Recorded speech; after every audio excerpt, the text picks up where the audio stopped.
Team Awesome is back! Thank you, Varian. That's right. Team Awesome is back. Time for more Tangled Talk with Team Awesome. This is episode 24. We're going to be talking about Curses and the Eye of Pincosta, both of which aired in this past Sunday. And we have some new episode descriptions. We're going to be discussing those. So the spoilers ahoy, you know, if you haven't seen any of the episodes, if you don't want to know about future episodes, don't listen to this podcast. And just a reminder, we're talking about curses. So you know what time it is, TPE fans. You know She's been waiting. It's time for Ellie to go off. Oh yeah. Before we get going, I need to make a correction. Last week, I said that the fairy captain was voiced by Clancy Brown because it sounded like Clancy Brown. But alas, Chris Sonnenberg actually corrected me. He was actually voiced by Kevin Michael Richardson, and I wanted to be absolutely clear that I was wrong and that this is the correct information. I should have read the credits instead of just going off at the mouth. Anyway. Shame. No, I'm kidding. To be fair, it sounded just like him, so... It really did. Like, when I said that's Clancy Brown, everybody I know was like, no, you're right. That does sound like Clancy Brown. So, yeah. I'm a fool. Kevin Michael Richardson for sounding like Clancy Brown. I guess so, yeah. Congrats. Yeah. All right, then. So, the first new episode that we have the description of is Rapunzel Topia. This is Rapunzel wakes up and finds herself in Corona with short brown hair and seemingly perfect life, as if all the events of the Black Rocks and Varian never happened. This is like, what? I'm so excited. My first question for this is, are they still in the mansion at this point? Ooh. That's a good question. Because maybe that's how this is happening. Because otherwise, I'm like, how in the world is this happening? Yeah. That's actually a really good question because, I mean, they said that, you're kidding me, it's like they're trying to get out of the mansion. Yeah. So honestly, if they're stuck in the mansion for 3 days, I'm like, this is a new island. They're stuck here for 3 days. Eugene's got more clothes on this time. This sucks. Again. But yeah, I mean, this actually raises so many questions. First of all, I have to say that, like, I am delighted that we're getting a short-haired Rapunzel episode. Yeah. Like, I'm thrilled that we're getting a short-haired Rapunzel episode. I miss her short hair so much, and I honestly did not expect to see it again until the end of season 3. So this makes me very happy. We're in flashback. Because we have seen it in flashbacks. Yes, barring flashbacks. Yeah. But just the whole actual episode. Oh my god, you guys, if they show flashbacks, you know, like, if they show stuff again that happened in Before Ever After, it's gonna be in like the new crisp animation. Oh, it's gonna look so right. good. Oh, animated so it's pretty. Oh my gosh! Like, did you guys see that GIF comparison that had? Oh my gosh, have you heard of that hair show posted of Lady Kane from Tangled Before Ever After versus from Peril on the High Seas, and how fluid and beautiful the animation is now? It's like, blows my mind, because it's not like we haven't been watching and just appreciating the animation the whole time, but actually seeing that comparison. If they redo Tangled Before Ever After scenes in the new animation, I'm gonna lose my freaking mind. Can we see Eugene's face when Rapunzel says no, please? No, because she's gonna say yes this time. Oh, true.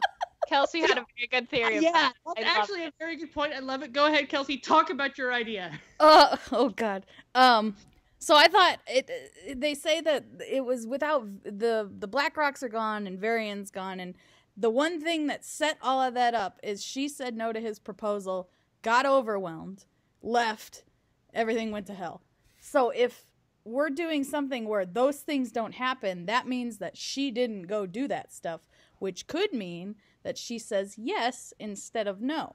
But it just depends on how they're going to do this episode. If this is a retelling of the first episode, or if it's just she's back and la. I don't know. We'll see. I hope though. Yeah. I mean, it'll have to be a condensed retelling, but, you know, I wonder if in Rapunzel Topia, Rapunzel will retain all her memories from the whole time that they've spent normally. And like, is this gonna feel like a dream sequence to her that she like knows what did happen but nobody else knows that's the case? Or since it says she's living a perfect life, I'm going to assume that Cass and Eugene like get along even though it's like in the past. But I'm Lance wondering gonna if be there at all? But like we get to see Corona again, and I miss Corona. I'm wondering if if she will retain her memories, and if it is like a retelling of Before Ever After, if the choices she made she'll change so that Yeah, that's a good point. Like if things don't go the way they go, so maybe she will end up saying yes to Eugene. Oh, right. Man. Yeah. And what if Cass is like, hey, I could sneak you out? She'd be like, no, not worth it. She's like, no, I'm gonna stay here, thanks. Don't worry, I can figure out how to like leave on my own. I'll talk to my dad. We'll work it out. It'll be fine. Or even maybe Rapunzel Topia, since she's living this seemingly perfect life, maybe it's in the future and she's already married to Eugene. Oh.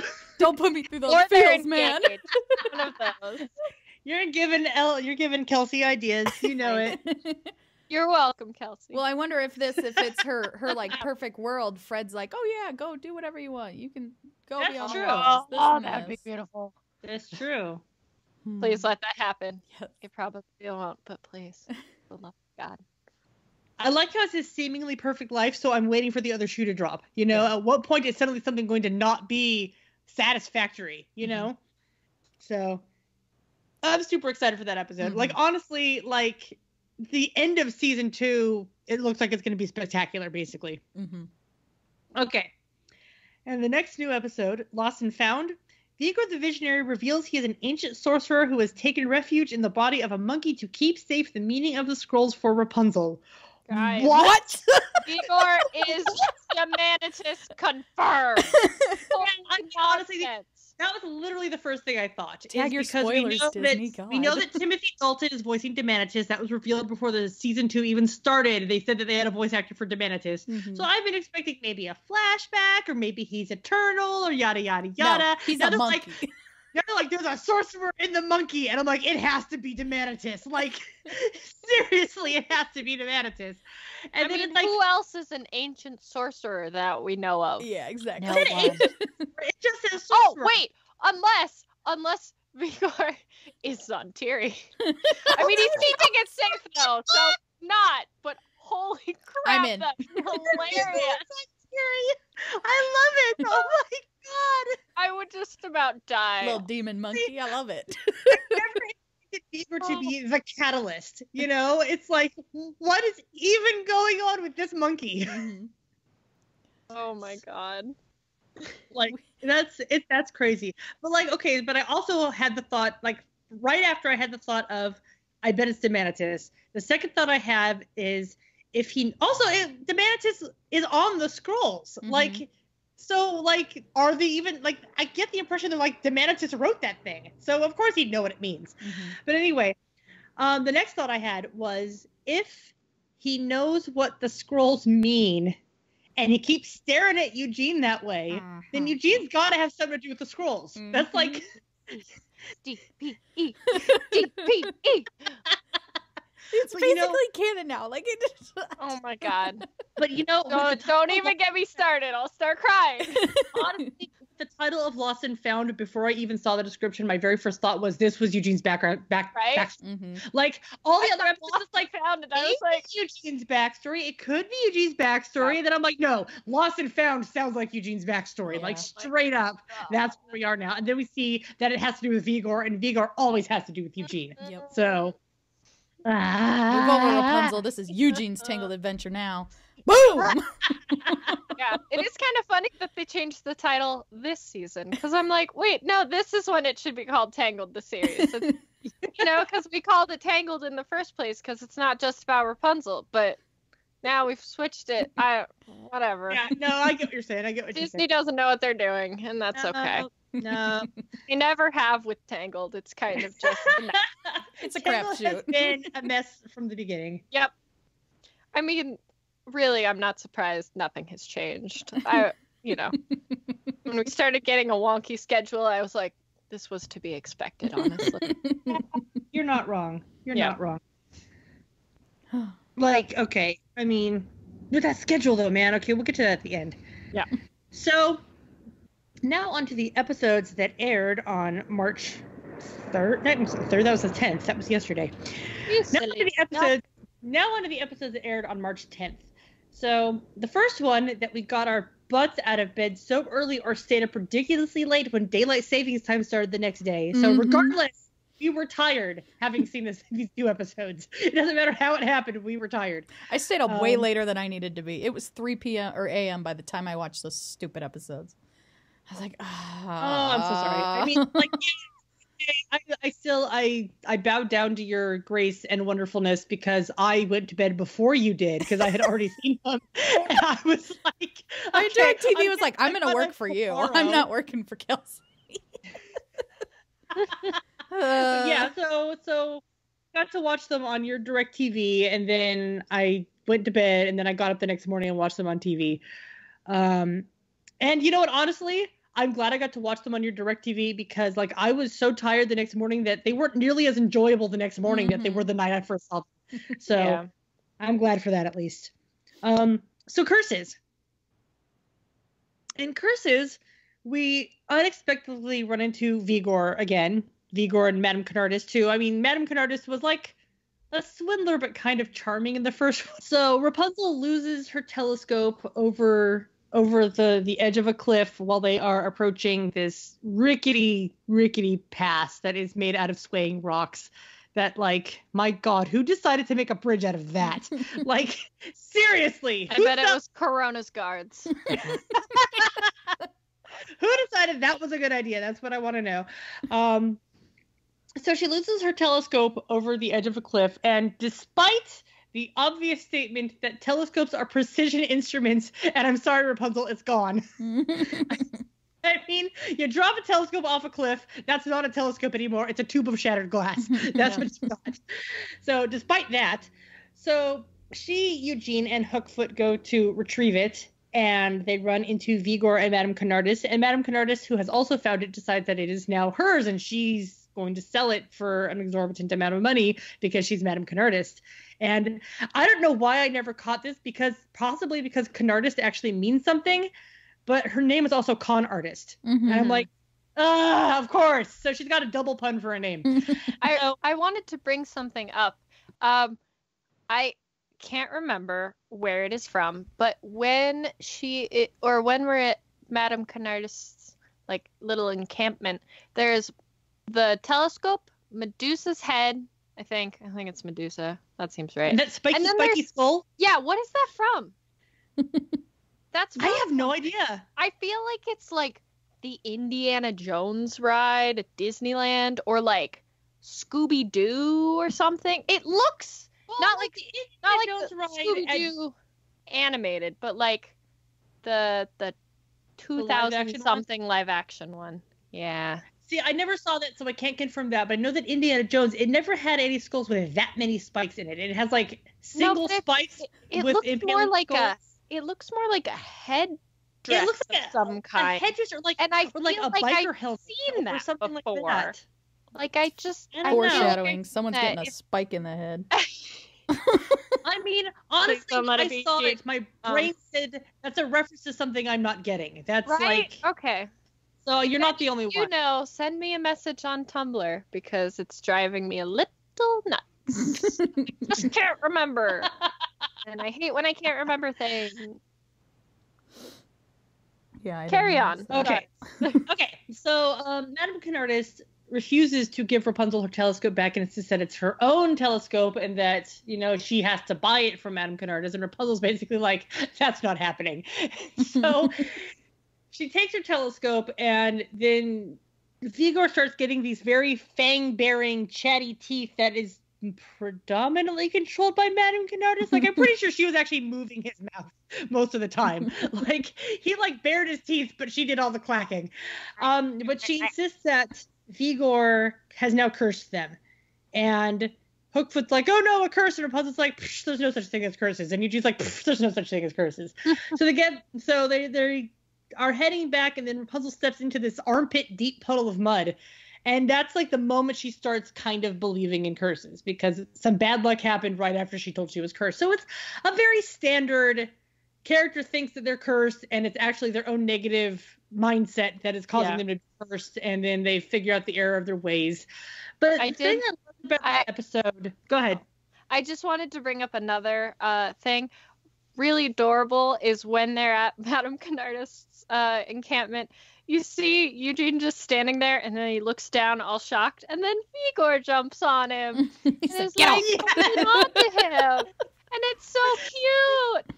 I was like, yeah. He loves his Eugene. Even Monkey Vigor, who was not a sorcerer trapped in a monkey's body, likes Eugene. Yes. He likes to ride around on his head. But oh my god, wait, that makes so much sense now that like Vigor is on the poster and he's on Yeah, I know. I was thinking that. Everything makes he's sense. like, oh, hang out with Eugene on the poster. Everything makes sense. Okay. So I also really, really liked when they heard the chimes. The instant they heard the chimes, Eugene just goes completely, oh, great faced. Like, he recognized the sound instantly, and he was like, no. So while this episode was a very standard plot in American animation, it was really funny. Like, Eugene's dialogue, some of my favorite in the entire series so far. Such a good Eugene episode. He was awesome. Was such a good Eugene episode. And honestly, Eugene So Done is like my second favorite Eugene. It's like, I love it. It is so great. And so you get So Done Eugene, and he's so done with like everyone. And there's just so many small moments that I really, really love. You, of course, have when Rapunzel and Eugene go for a nice little walk so he can, like, talk her through her troubles, which, I love that because they don't have the windowsill anymore. And I've actually been thinking lately, well, what's going to happen when Rapunzel needs to talk something out? Where are they going to sit? It's like, well, they're not. They're going to go for a walk, and it's going to be a nice little private walk. And so I really love that. I freaking adored that he went to the girls' side of the caravan in the middle of the night to get a spare blanket. I freaking love that in the pitch dark, Cassandra immediately attacked him. And then you have the whole follow-up thing. I was looking for a spare blanket, but now I'm looking for my spleen. Oh, there it is, over by my dignity. Just like... And the animation, the expressions in this episode were just so good. Eugene had a lot of really great animated moments. Like, when they were, rocketing and they were going across the pass and they found out that the tooth that he gave Rapunzel was actually Shorty's tooth, and she's yelling at him, and he goes to explain about, I figured I could use whatever tooth, and I read the thing about the moose tooth, but he, like, presses the back of his head into the caravan and kind of rolls it side to side a little bit, and I love that animation. Like, his expression is great during that, just the whole rolling his head is great during that. It's just, like, so primo. It's good. I love it. It makes me very happy. And then, like, after they reach the other side and Cass, like, collapses in her seat and she's, like, just, her chest is heaving. And I'm just like, that was a great animation. Let's see. The fact that Rapunzel invented rocket propulsion is, like, pretty awesome. This episode had no physics. Like, physics didn't exist in this episode. None whatsoever. None whatsoever. I mean, honestly, I was thinking through the rocket propulsion thing and I had this little thought where it's like, she had the cauldron aiming up first because that's the only way to put ingredients in it. But then that also kind of like grounds it onto the top of the rock. And then as she rotates it, that begins the push of momentum. And like, I'm thinking too hard. Like, it's just a cartoon. So like, yeah, there was no physics in this. So you had a lot of great little, Eugene was just so funny in this episode. I will never get over Eugene being frustrated with everybody. Like, that is the greatest thing ever. Then they had their, I loved Hookfoot's line when he's like, "Oh, meet me under the full moon at midnight and tell no one." And she's like, "Why can't I tell anyone? It's more dramatic." She's like, "Okay." But just like, okay, Hookfoot's like being dramatic. That's interesting. And then the little grass headdress that she and Pascal wore, and then when Hookfoot tells her that she's selling it too hard, and it's just the whole freaking episode was just full of these moments that made me giggle through the entire thing. And like, I'm gonna go back to who decided to build a bridge on a bunch of tottering rocks like that. Like, what the heck? What did Lance say about the rocks? Like, he said they were like the most Oh yeah, he said they are he's like the deadly swaying rocks, and he's like, "Oh, these are the deadliest rocks I have ever seen, but only the second swaying." Yeah. Just like, you've seen swayier rocks in that land, so do tell. So, I mean, it's so much fun. I really, really enjoyed it. And then, of course, we get to our beautiful end scene where, I don't know, Madame Canodus and Vigor got across the chasm no problem somehow. Magic.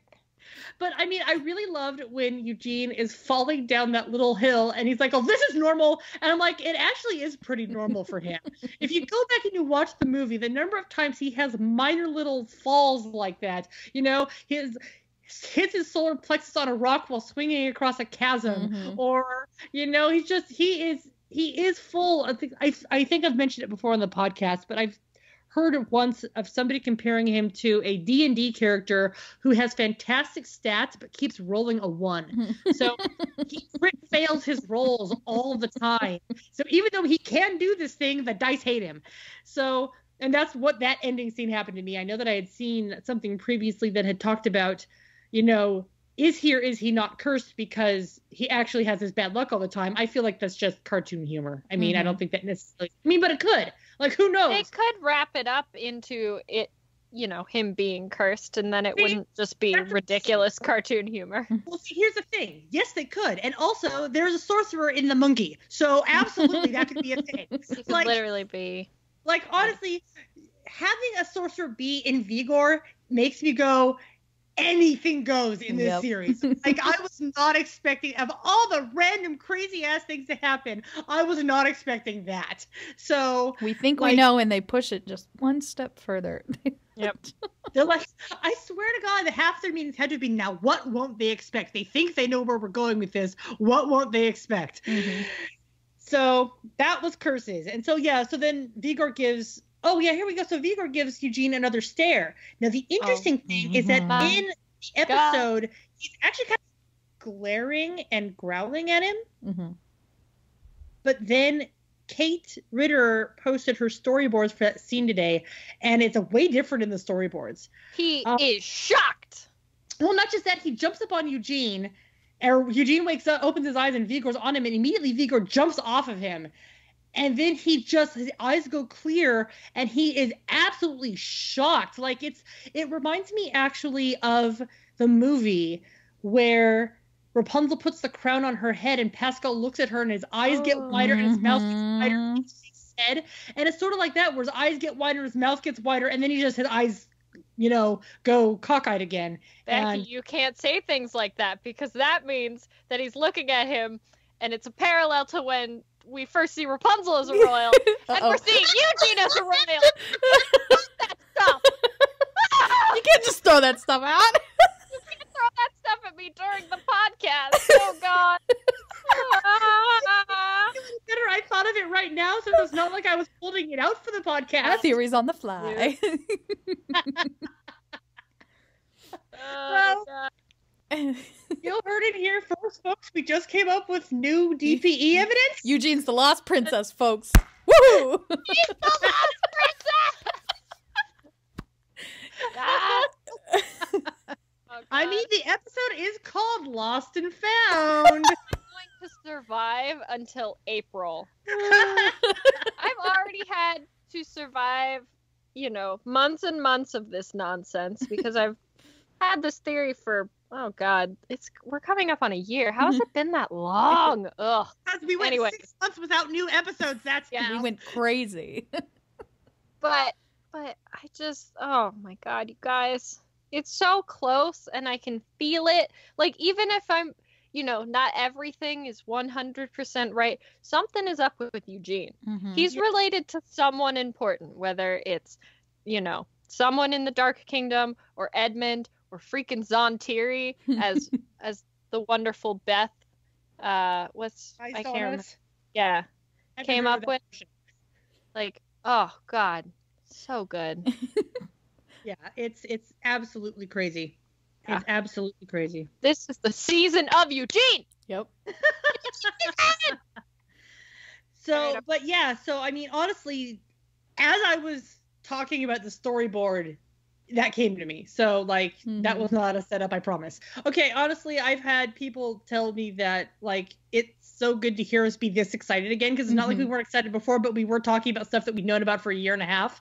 And we just had our 2-year anniversary, guys. And so now we're like talking about fresh stuff right after the 2-year anniversary. And so now we're really, you know, enthusiastic again, and it's great and I love it. So yeah, so they cross the chasm and all is well and move on to the next episode. Because we got 2 this week. Oh, it's so good. We got 2 so this good. week. They really make up for airing it so early in the morning. They're like, but we'll give you 2. I'm like, fine. And it's like, fine. But I'm going to complain about it the entire time. Here's the thing I have to say about that, though. Like, we know that Tangled is going to get more intense and darker, and are they still going to hold it at this really early time slot when, like, this is the quote-unquote 4 kids time slot? And I'm like, you know, they ought to be airing, like, reruns of other kid shows at this hour and put Tangled on at a later time. That's what they should be doing. Like, for goodness sakes, don't be stupid, you know? I don't really want a child to wake up, you know, that early, turn on the TV, and then be traumatized. Like, honestly, imagine if they had showed Queen for a Day at 7 in the morning. Oh my God. Like, what the heck? So we Little already kids know. at work would see my Rapunzel water bottle and scream. Or like, how about like Painter's Block? What if they had shown Painter's Block at 7 in the morning? Like, what the heck, people? So like, and that's the intensity that we've had so far, and we know it's getting darker, you know? So worse. And by worse, I mean better. But worse for little kids to watch. So the second episode we had, the one that aired at a slightly more reasonable hour of 7:30, was the Eye of Pincosta. And this is the long-awaited Stalyan Returns episode. Whee! I love her. See, she's the worst. I love her. Yeah, she's the worst. See, that's the part of my problem is that she is the worst and I love her. And then they kind of fixed that in this episode. And it was very unsatisfying to me. Like, there are lots of things I like about the episode. I will be genuinely true that there's a lot I liked about the episode. I was cracking up that while arrested, Eugene picked the lock and escaped prison and then just stood behind the group and continued to talk to the people who had arrested him. He's trying to be a good boy. Okay. And Lance was hysterical in this episode. Oh God, he like, was. First, he runs ahead to get to the pie before everybody else because he's just that eager for pie. And then he has pie constantly. And like, he's even questioned on that. Where do you keep getting that pie? I'll never tell. He said, I'll never tell. That's his best line ever. So cute. And then when Eugene is in jail and he's like, oh, we're not going to break you out. I'm just kidding. We're going to break you out. It's just like. Eugene's like, please stop. Stop talking. So Lance was great in this episode. They're like, oh, it's awfully cold in here. I hate to do this, but cuddle up for warmth. It's like, y'all have 2 horses. Everybody just lean against the horse. You'll be fine. There's 2 horses. Like, I'd rather die. I'm just like, there's 2 horses and 4 humans. Each human can take a horse's side, and everybody will be fine. Yeah. But yeah, so I mean, so there's a lot of about this episode I really liked. I liked that Rapunzel had to work with Stalyan, but I honestly felt like Stalyan's character development happened too fast. It would have been better for me if there had been like, if this was an interim episode and then there was a future episode where she kind of, she's still performed, she's still a thief, obviously, but if she finally in 2 episodes time decided that she liked Rapunzel well enough to work with this. But this one, it was just a case of, it happened too fast, you know? It's like, I didn't like that aspect of it. I loved the part where Rapunzel got her butt handed to her in the arena because it's good to see her not be perfect at everything. They beat the crap out of that girl. Oh my God. I felt like, okay, first of all, like, Malice is also voiced by Danny Trejo, in case other people didn't catch that. So Malice and Wreck Marauder are related, like, canonically. They are siblings or something. They are both voiced by Danny Trejo. And I think that Rapunzel walked into the arena expecting it to be something like Challenge of the Brave, which is, first of all, why she didn't start using her hair immediately, because she's like, oh no, this is just a fun competition, you know? And then, like, Malice is crazy. So she, like, didn't care. She just obliterated her. It was fantastic. I loved it. I was actually really surprised how much, because I feel like, you know, they're very, at Disney, they're, like, sticklers about, you know, how much violence and stuff you can show. Well, especially relating to the princesses, but they did. To be fair, they did a lot of their violence like in shadow, in shadow or silhouette, or like it was just so blurry that you didn't actually see what was happening. Yeah. So I mean, there are ways to get around that in animation, but like I was like, oh my gosh, yeah, that's kind of amazing. But there's one thing that I caught that I don't think I've gotten confirmation that anybody else caught this yet.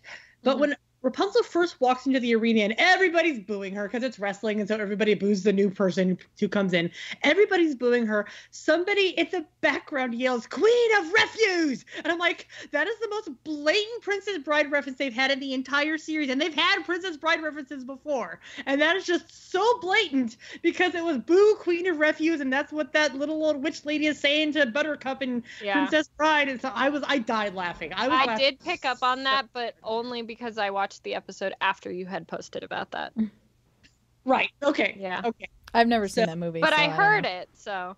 Yeah. What? Yeah, I know. She hasn't. Wow. I told her that when she visits me, I'm gonna make like a list of movies we have to watch because she hasn't seen them, and she hasn't seen. She's gotta go to Disneyland. We don't have time for both. I haven't seen a lot of movies. Yeah. We got Monday. You're leaving in the evening on Monday. We can watch movies on Monday. That's true. But I mean, that's on the list. Anastasia's on the list. Rise of the Guardians is on the list. Y'all gonna call me out on this podcast? I am. I'm gonna call you out of the podcast, girl. Yeah. Last week we talked about how you had Avatar. I'm like, man, I really need to watch more movies. Watches Beyond the Corona Walls again. Oh my God. Right? My bad. That's me with video games, though. I'm like, oh, cool, I just bought Anthem for $60. What a cool new BioWare game. Time to play Dragon Age for the 50th millionth time. Oh, yeah.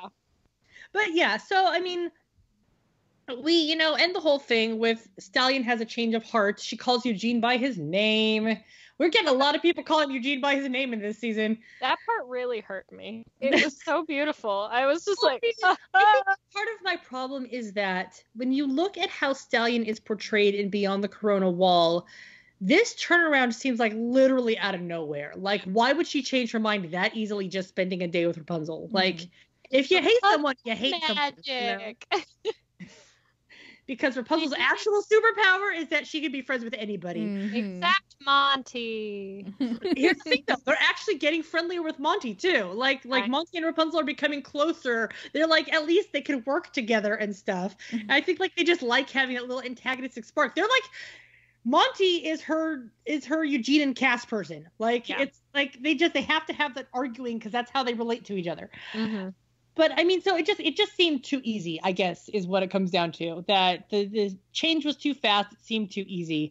That was dissatisfying. I agree.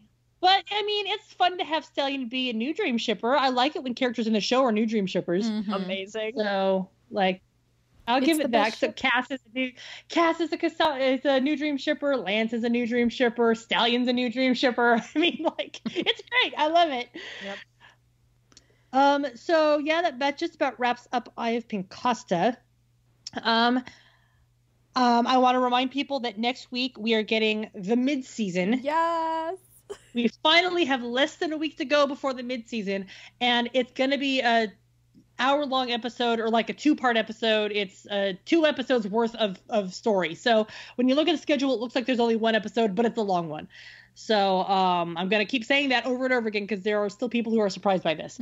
Like, there were a bunch of people who didn't realize we had 2 episodes this weekend. I was like, we've only been screaming it for a month. All right, surprise. Okay, so speaking of this whole early airtime thing, like I said, this is the next step in the More Tangled campaign. On Twitter, on Instagram, on Facebook, talk to Disney Channel. Let them know that we really, really appreciate that they're advertising the show again. They're actually showing like promos. Circle back to that. I'm surprised that they only advertised the Eye of Pincosta. They didn't really advertise Curses, which is weird. I don't get it. And you know what's really strange? Today I checked DirecTV, and Eye of Pincosta is not on my my on demand, not DirecTV, but my on demand on Spectrum. But weird. I mean, it's on Disney now. It's on DirecTV, so who knows? I don't know. So the next step is contact Disney Channel on Twitter, on Instagram, and Facebook. Let them know that we appreciate that there's all these new episodes. We appreciate that they're actually promoting it again, that they're talking about it on social media again, but that we need them to air it at a later hour because it's just on too freaking early. And I don't know, maybe after the midseason, since our last midseason was so intense, maybe after this midseason they'll be like, this is not appropriate for children, and move it up. That would be wonderful. Like, I'm pretty sure that little kids can do Big City Greens just fine, but we got like Epic Adventure right here, Epic Magic Adventure. Yeah. So like, let's try to like, I don't know. We all know. They don't know. Yeah. Who knows? So let's just hope Tangled doesn't take a Gravity Falls Weirdmageddon turn.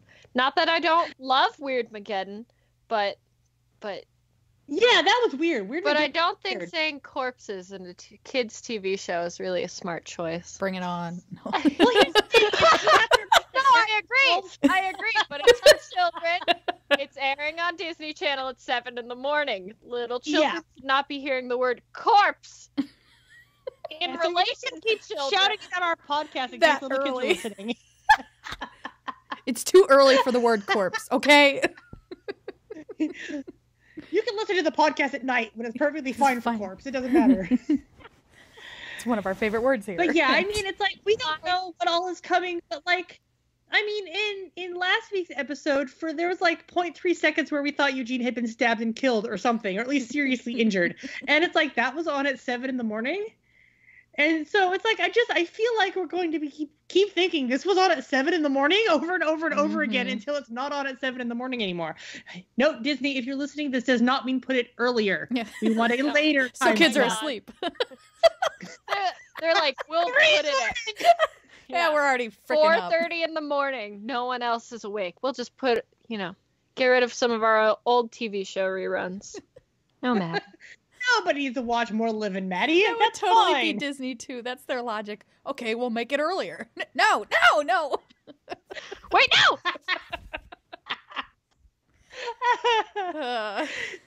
So thanks, guys. Thank you for listening to the podcast this week. Next week, we're going to be talking about the mid-season.